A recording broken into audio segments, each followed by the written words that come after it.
Montoya Smith, aka Black Socrates. All I ask is that you think.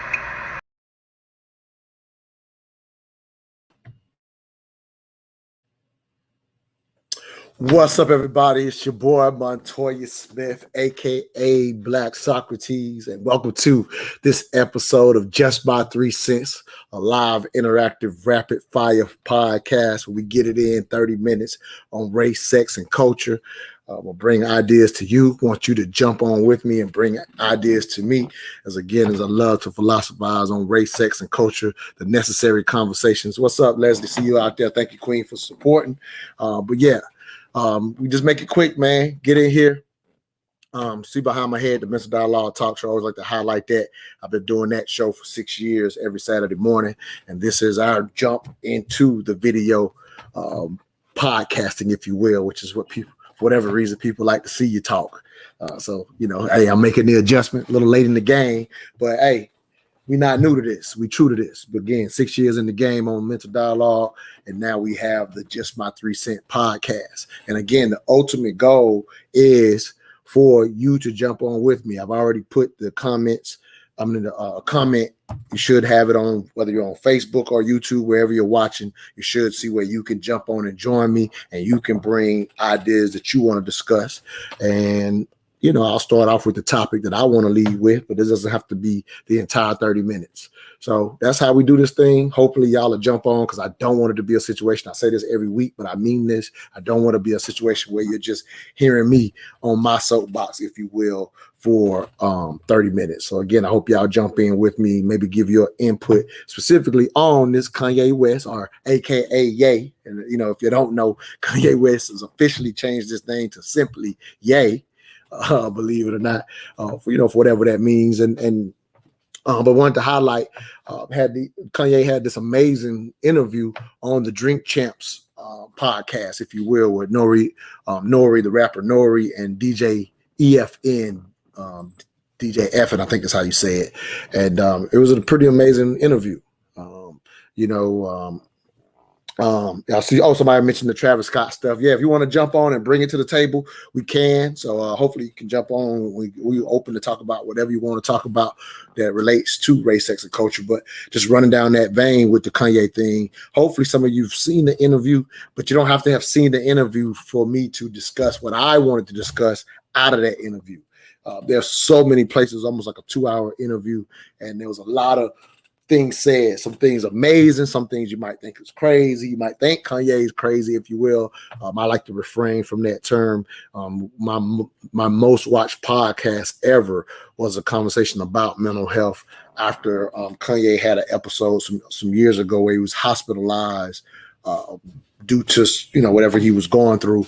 And at that time, we asked I had actually brought on a psychotherapist, and we asked, in a sense, was Kanye crazy? And she made it real clear then that's not how you should refer to mental health. She said not even to call it mental illness, if you will. She didn't like that term. And it wasn't semantics. It was just getting an understanding that ultimately what's going on in our mind, if you will, is the equivalent of how we would handle physical health. We don't quite often think to handle mental health in the same vein. And basically, we would want to be mentally healthy. So regardless of what you may think of Kanye, this is not me getting on necessarily giving my opinions about him as a man. I wanted to pinpoint this one particular thing that I saw that, from what I could tell from all the reaction videos I've seen, Nori and Fat Joe on his podcast, they talked about it extensively, all the amazing things in the podcast. And there's this one thing that I saw. And again, let me say, not to say it again, to highlight, if you're a first-time watcher of the Just My 3 Cent podcast, while our tagline is make it make sense, I love making up hashtags, and our hashtags for this show is raise the culture. So I saw this one opportunity where Kanye kind of mentioned something very briefly, and it wasn't completely understood by Nori and DJ Effin. And I was like, wow, that's very key. And the reason I said it was key, because something that happened on my show, just about a month ago with one of my callers. And so I'm gonna go ahead and connect the two and get this out of the way. And hopefully y'all will jump on and give me y'all 3 cents about whatever you want to talk about. It could be Kanye West or anything else, or it looks like Darius, I hope I'm saying that right, wants to, mention the Travis Scott stuff. So brother, I will challenge you to hit the link and come on this thing and we can talk about that as well. So the thing that Kanye said that I thought stood out, and again, I thought that nobody else is talking about, he briefly mentioned the idea of our community modeling Christian kibbutz. And I don't know if I'm saying the word correctly. Christian kibbutz. I think that's how he said it on the show. And so that's something that's very prevalent in the Jewish community. And they have these kibbutz. There's communal living that people have really been doing since the early 1900s. And they, in a sense, have existed even prior to the, Israel government, if you will. And so what he talked about was how the grandparents raised the kids. And so I'm going to read, I was going to show the clip, but last week's show, I showed a clip and it got me banned from YouTube. So I'm not going to show the clip. So I'm just going to read to you exactly what Kanye said and give my 3 cents of why I think that was extremely important, in a sense, to raise the culture. And it's not that I want us to emulate the Jewish community, but I just wanted to highlight a perspective that had been shared on my show and why I connected so much with that comment. But let me pull up this. Again, I would have just shared the actual clip, but I don't want to get banned from YouTube for sharing somebody else's clip. So this is the quote from Kanye during, and again, it was breezed over very briefly. He says, Kanye said on Drink Champs, he said, "We need Christian kibbutz. We can have communities. Jewish people have this type of circle community. It's like where they live, where we need to live, where the grandparents can take care of the kids," he said. "It's better to have a grandparent taking care of the kids than a nanny taking care of kids. Hired love. You get what I'm saying? That we move as a community, and as a community, we will not fail." And so, again, very briefly talked about, here's why I connected to it So about a month ago, we did this show on the Mental Dialogue Talk Show where we were talking about what should be the top priorities for the African-American community here in the U.S. And I offered them, see if I can remember off the top of my head, the 3 things I offered on that show. I think I did it with Ashley Thomas, my Queens of Intellect member, and she offered her 3 things. But the 3 things I offered, see if I can remember off the top of my head, was life insurance should have been a priority. I'm pretty sure I said marriage before children, and I can't remember what my other one was. But one of the callers calling, one of my number one caller, Brother Pianki, elder that calls the show quite often, appreciate that brother greatly. But he highlighted one of the 3 things that should be a priority. Matter of fact, Ashley highlighted mental health, which I forgot what one of my third one was, but I agree her should be in the top 3. But then he called into the show and used this term, and this is why I connected to Kanye saying the kibbutz term, which I didn't know at the time. I had to go look it up. And so when a brother called into the show and he says, one of the top priorities for the African-American community is that if we look to have a family, we should all strive to be responsible grandparents. I was so moved simply by the term that we should all, if you're looking to have a family, then one of the top priorities would be for us to be responsible grandparents. That really moved me. And then when you hear Kanye, so let me connect the dots here. So when Kanye talks about kibbutz, which I didn't know what the words were, right? And then he says, well, the grandparents are raising the kids. And I was like, wow, because let's be honest, what's our reality in general within the African-American community? It's not just something specific to African-Americans. We know the American nuclear family is very small in comparison to other cultures around the world, right? And so American culture, to a degree, is built on American rugged individualism, right? And we're very aware that, to a degree, that let me see some comments right here. Yep. It says Kanye is basically reiteration traditional culture. Smart, absolutely. Leslie says my grandmother raised me for my first 8 years of life. So we got people on here who've experienced conceptually. Again, I'm not talking about emulating the Jewish culture specifically. I'm just talking about these terms being introduced when we think about in a sense, in general, the African American plight in America, where we try to figure it out and navigate, in a sense, this capitalistic society, and in a sense, our nuclear families are much smaller than what you will see, in a sense, around the world where things are more communal. And then let me connecting it to Brother Pianki, talking about the effort to be a responsible grandparent. I want to talk about what that entails, but again, I'm just trying to connect the dots. Please jump on this thing. Don't listen to me for 30 minutes. I love the comments. I'm going to read as many as you can, but if you will, and click the link. Let's click the link and let's get in here and dialogue, which is what I prefer, versus just me monologuing, if you will. But anyway, just trying to set this thing up. So putting that in perspective, we're in a country that, in a sense, makes a nuclear family much smaller. We are the type of country that, if you will, we will easily we will put elderly in homes, right? In home care, whereas in other countries, there's a responsibility quite often for the elders to ensure that the elderly is kept at home. You see this around the world because in America, we value the youth, whereas other cultures value the elderly, if you will. And what Brother Pianki said on my show, and I hope all these dots connect.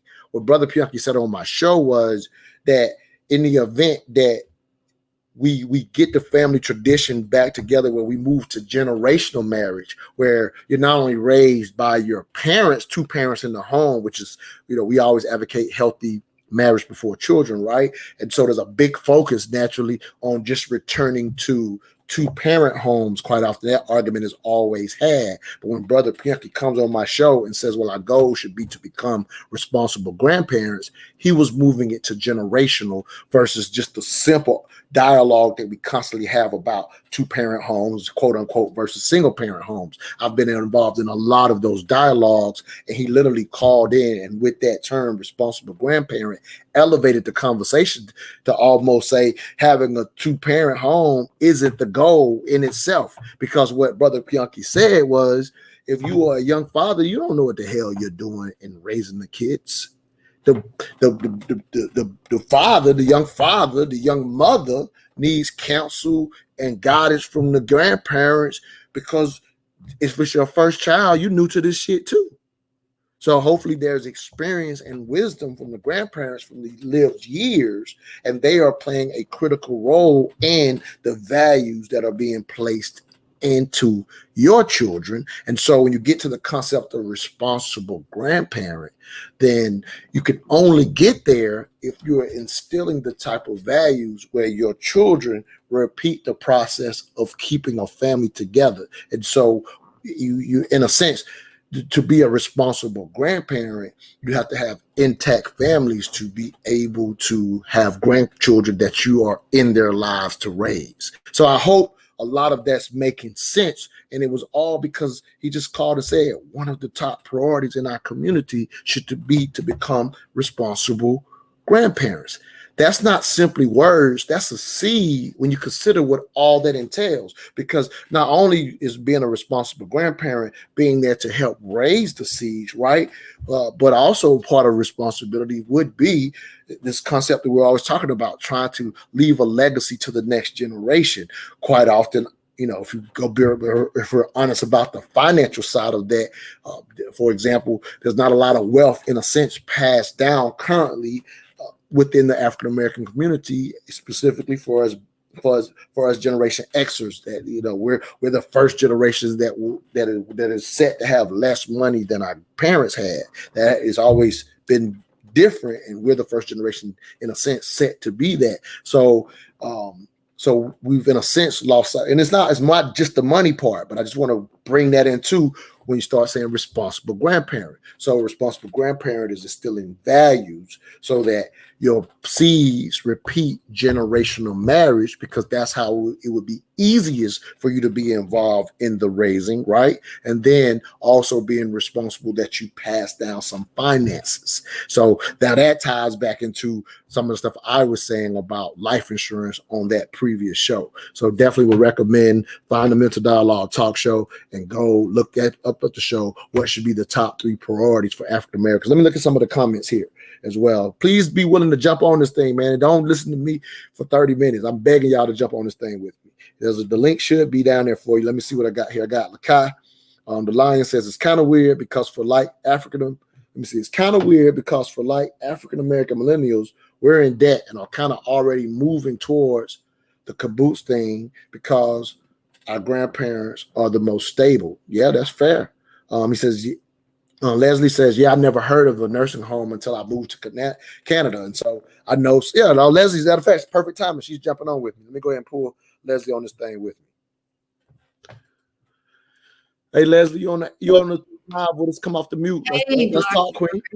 Can you hear me? Yeah, I can hear you just fine. Thank you for coming on with me. I was literally just reading your comment saying you never heard of a nursing home until you moved to Canada. Let me do this real quick, Queen. I want to introduce the opportunity for people to actually support what we're doing with the Just My 3 Cents podcast. And so this is the first time I'm going to offer this.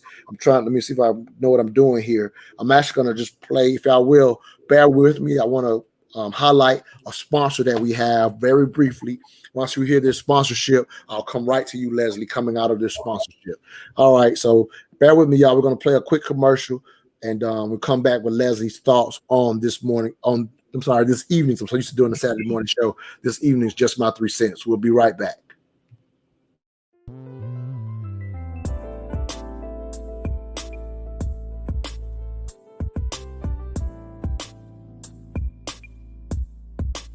Hi, I'm JL Priester, a 20-year-old entrepreneur. At only 14 years old, I started my first business. Since starting my business, I've met a ton of cool people, spoken at several events, written a workbook for young entrepreneurs, co-authored another book, and have made a lot of money in sales. But the most fulfilling thing that I've been able to do over the past 6 years is share my journey and help other young entrepreneurs on theirs. So if you're a young entrepreneur or would like to become one, join me November 20th for my Passions to Profit online webinar. During this event, I'll be sharing my secrets on how at 14, I started a brand new business and in less than 2 years was averaging over $75 an hour and made over $1,800 in sales in a single weekend. I will also share how I monetized one of my hobbies and grew that community to over 3,000 members in less than 6 months. In addition, I'll talk about vending, marketing, strategic partnerships, work-life balance, and more. So are you ready to turn your passion to profit? If yes, click the link down below and I will see you November 20th. Welcome back to the Just My 3 Cents podcast. I want to thank the Passions of Profits webinar. I will put the link in the comments. If you have a young entrepreneur or aspiring entrepreneur, highly recommend. For those that don't know, we vet who we allow to sponsor anything that we're doing here on Just My 3 Cents or the Mental Dialogue podcast. So JL Priester, dynamic young woman who loves to teach others how to be successful, set up their business correctly from the structure all the way down to how to market it. So highly recommend the Profit to Passions on November the 20th at 12 p.m. All right, with that said, Leslie, you wanted to jump on this thing. We were talking about your comment. You said, hey, I know you coming, I think you're coming out of the Caribbean up to Canada. You hadn't even heard of nursing homes from where you were. So go ahead, Queen, your thoughts. And nursing homes wasn't really a thing in the Caribbean because we just kept the grandparents in the house. They just lived with like multi-generational in the house. But that's not what I wanted to share. What I wanted to share is that in regards to having the grandparents involved, I think that during the courting phase, it's important for the man and the woman to not just get to know each other, but also get to know each other's parents and whether or not the person that you're dating actually gets along with their mother and father. Because that's the mistake that I made when I was younger. I didn't look at the red flags with my partner at the time. His dad was not in the picture at all. He and his mother weren't particularly getting along. His mother didn't particularly like me. My mother didn't particularly like him. And so there was all this drama with the grandparents. And so even though they were somewhat in the picture, because there was chaos and confusion and drama, it still didn't work. So I wanted to share that. Yeah, I definitely can. I definitely understand that. And so I love, and I'm glad that you bring that to the table, because here it is, even in a suggestion, right? In a suggestion, again, just bringing this concept to, I think, as an African American culture, right? The entire culture, if you will, that to some of what we're talking about is lost on our culture, right? Mm-hmm. And so while any recommendation, nothing's going to be 100%, and so. So I like your recommendation, but what I'm saying is that for it to work, we need to do our due diligence, especially during the courting phase. Yeah, absolutely. So that we know what we're walking into. You're not just getting married to this man, you're getting married to his parents and his grandparents and his cousins and so on and so forth. Absolutely. So you need to do your research so you know what you're walking into. No, I love it. Brother Bianchi, again, the brother who I give credit to even saying the idea of responsible grandparent. He talked about that exact thing on that show. He talked about that within his family, that's still the process. There's still a huge vetting process for anyone wanting to marry any of the young ladies in their family. Like their process is still set up that way. And then the men have a standard they're supposed to keep of who they allow to come into the family as well. But they're very protective of who the woman may marry. And there's literally, meet the father, meet the grandfather, and literally get approved, because one thing about, and he talked about this as far as, you as a lady, that as men, we understand to a degree when we're vetting, we know what other men look like, if you will. And so within our communities, we have plenty of sisters who are getting married without that vetting process. Yeah. And it's such a reality, and we can't return to it if we, don't value marriage again, which is something that, again, I always push with healthy marriage before children. But again, my mindset was broadened when Brother Bianchi said the goal should be to become responsible grandparents. That made me think even bigger. And I've been wanting to push that seed. And so when I saw Kanye West mention this kibbutz thing and this communal things where the grandparents are raising the kid, and as he said on the show, that's got to be better than hired help, whether that's, whether that's people who babysit your children or, sending them out to school for 8 hours to people to teach them that's going to teach them something different than you want to teach them. So we have all these dialogues, and I've never put it in the context of being communal and having the grandparents play their role. It's not something that we could just get back automatically, but we can never get there if we don't explore the concept. So thank you so much, Queen, for your thoughts. What are your thoughts about what I just said, if you will? I think you're right. I mean, I'm curious, the man that you said who has a vetting process in his family, is his family a religious family? From what I understand, the way I've come to know him, I would venture not as much. Really? Not as much. That's and again, I don't know him personally. Like I've gotten to know him through the show, so he's become one of our number one listeners.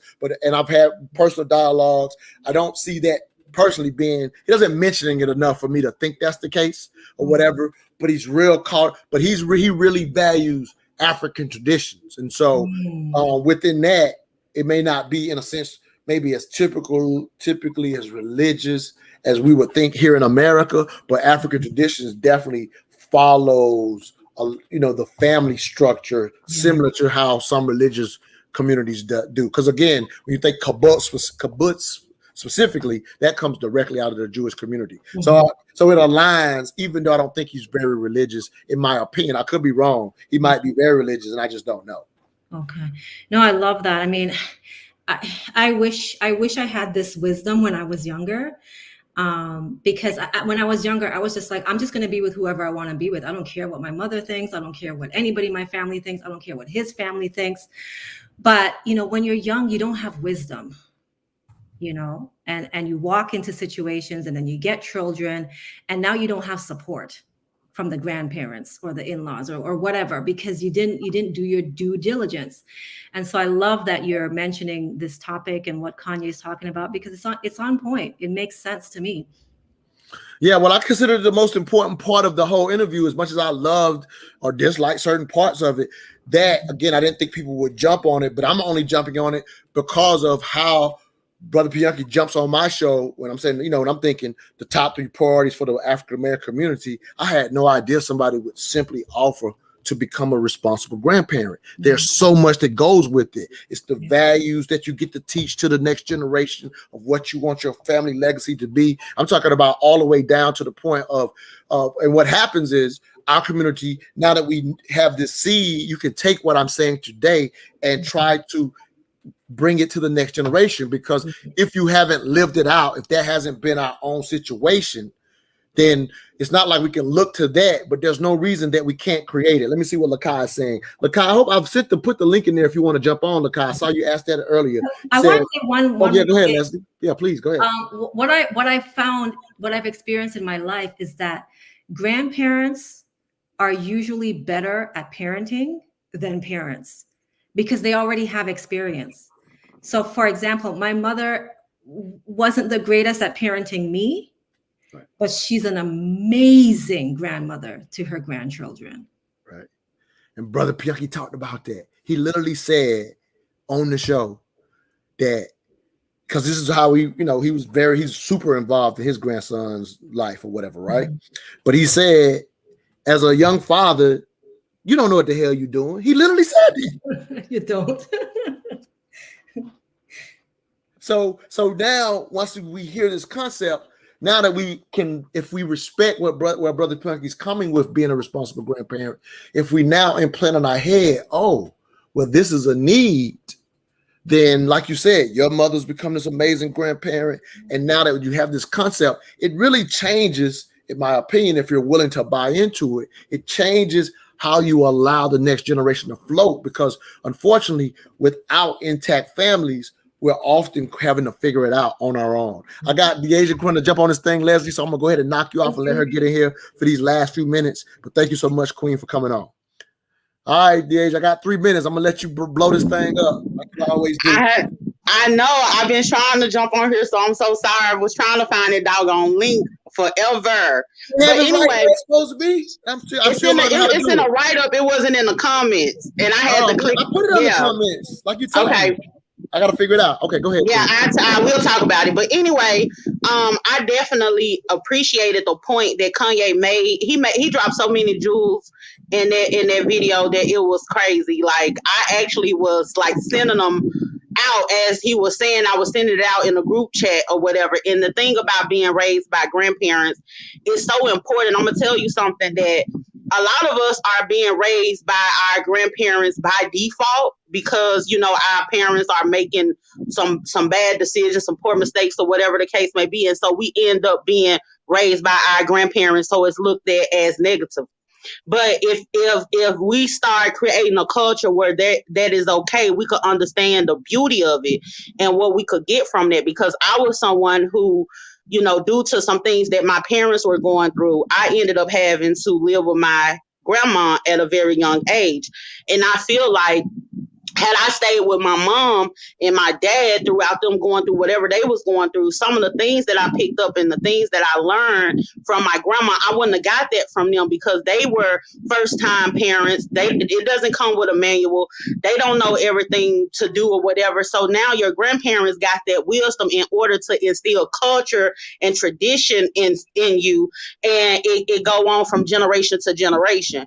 But when you just like right here with your parents, they kind of, when anybody have kids, you're just winging it. Like our grandparents had to wing it, but from them winging it, now they have that knowledge and that wisdom. So when they have kids and their kids have kids, they're able to instill that into their grandchildren. Where else their parents, the child's parent might, be in a situation where, they still trying to figure out life and everything as they go. And then it creates this thing where you start dealing with a lot of childhood trauma. Because I'm going to tell you something, a little bit of my business. When I was living with my grandma, once my mom and them got their stuff together, I stayed with my grandma until I was about in the second grade. Then I came back with my mama for a year. Then I went back to my grandma. And when I was in the fifth grade, I officially stayed with my mom. And I'm gonna tell you, once my mom was in a situation where she was like, I want to,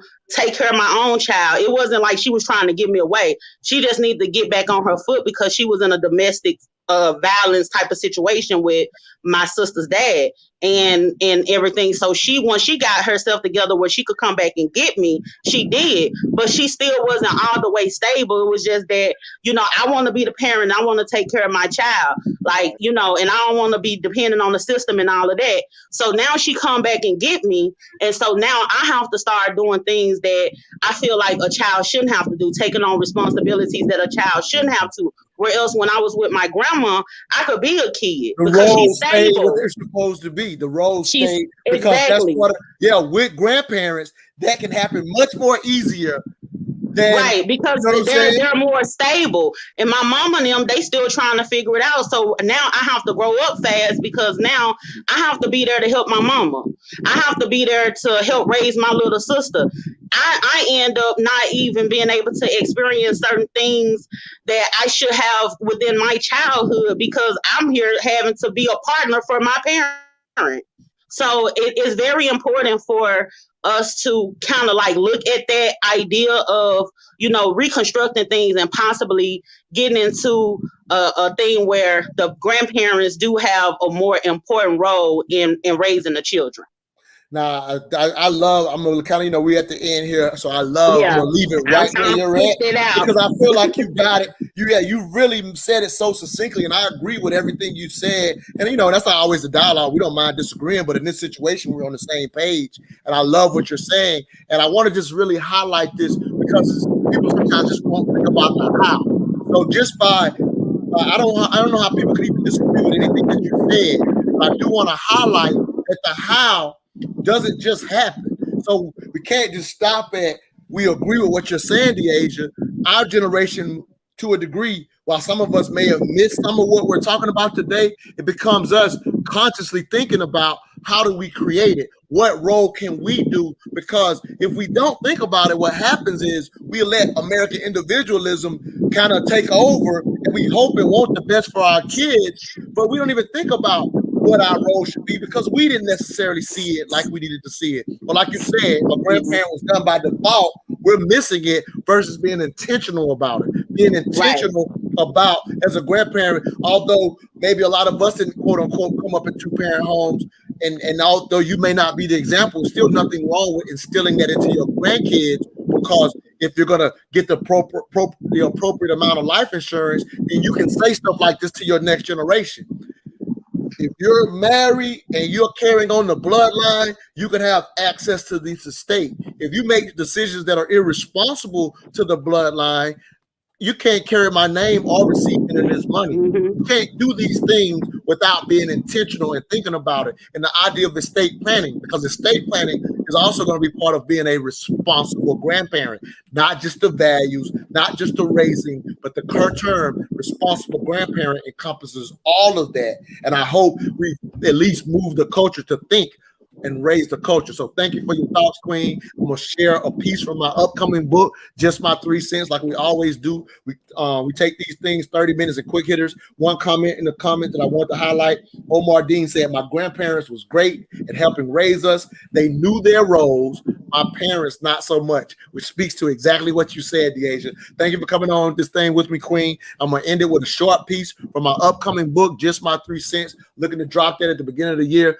Thank y'all for coming on. Please share this broadcast. Go to the YouTube page and Mental Dialogue page, subscribe and share this broadcast. Thank you, Queen, for coming on with me. Thank you for having me. Have a good night. Absolutely. Rapid fire. That's how we do it. Y'all can jump on. I got to get better at putting the link out there, making it easy for y'all to find. So Deasia, she actually helps me with that kind of stuff. So next week, I'll make sure the link is really easy for y'all to find. Like I hate that I didn't get you on. But real quick, just a piece from my book. I always read, again, this is how I end every show, with a piece from my upcoming book by the same name, Just My 3 Cents, Necessary Conversations on Race, Sex, and Culture. This piece is called Black Socrates Speaks, Revolutionary Capitalists. This system can and will kill you. If so, I plan to die standing on my own too. I'm strapping my mind first and my hips second. This is far from just gun talk, but rather turning around and using the same system that uses you to your advantage. Lose sight of the fallacy of leaving one system for another. Move by all means, I just might. but the move will still require you to navigate a man-made system of commerce, exchanges of goods, services, and or money. Therefore, no matter the system, master it not only to get money, but to leave a legacy for future generations. This approach does not guarantee life, but succeed, and you will live and die standing up. See y'all next Wednesday night, 8 p.m. Eastern Standard Time, to Just My 3 Cent podcast. Hopefully we made it make sense. Holla at y'all.